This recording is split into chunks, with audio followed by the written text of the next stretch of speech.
today we're going to hear from other people. That's my snapshot from me and my team at the Portas agency, and we're going to hear from all of these wonderful gentlemen, the sorts of strategies and changing places, the way that they are doing that in the UK, and how we need to adopt, and why, importantly, the UK is seen as the best retail lab in the world.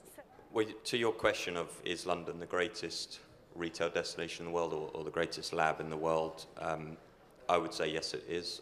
I'm biased, but as a resident, I've been to many other great international cities, and I think London is still up there as number one. I think what sets London apart is the authenticity of each shopping location. So you can go to other world-class shopping destinations, Dubai, Singapore, Hong Kong, etc.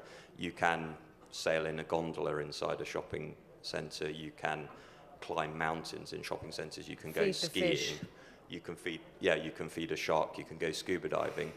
But and those are all wonderful things to do, but actually London, it just has class, and therefore it doesn't need to do anything gimmicky. It just, at its best, when it's itself, when you're in Soho or you're in the new development around Farringdon, or you're in the West End, just being itself, it's a great location, and there's something for everyone. Whether you're cool and edgy, or whether you're classic, or whether you're mega rich, or whether you're on a budget, you'll find a space that suits you, where you feel at home, and where you can find great shops and great restaurants and great coffee. So that's what sets it apart for me. 10 years ago, New York was seen as the retail lab. Why do we think it is now London? And who's on our heels? I'd like you to think about that. What about the rest of London, how we regenerate, and how do we keep the innovation and creativity that makes us the city that we are?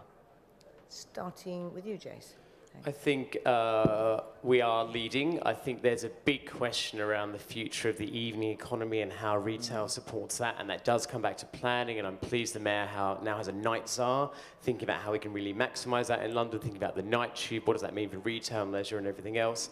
I think the countries or the cities catching up, you just have to look at the scale of change happening in China in even 10 years. And you think, where are they going to be in another 10 years from now?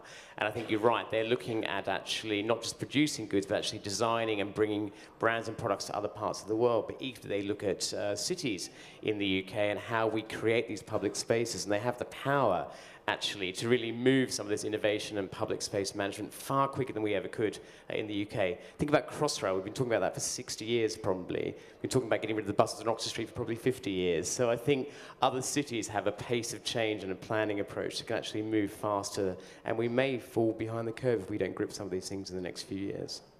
You're right, you look at the West End, 200 million customers a year. Turning over nearly £9 billion, and actually half of that is the tourists, and you're right, you go to Oxford Street and there are a lot of tourists there. But if you look at the entire district, it is that mix, and we have a huge residential customer base, very important.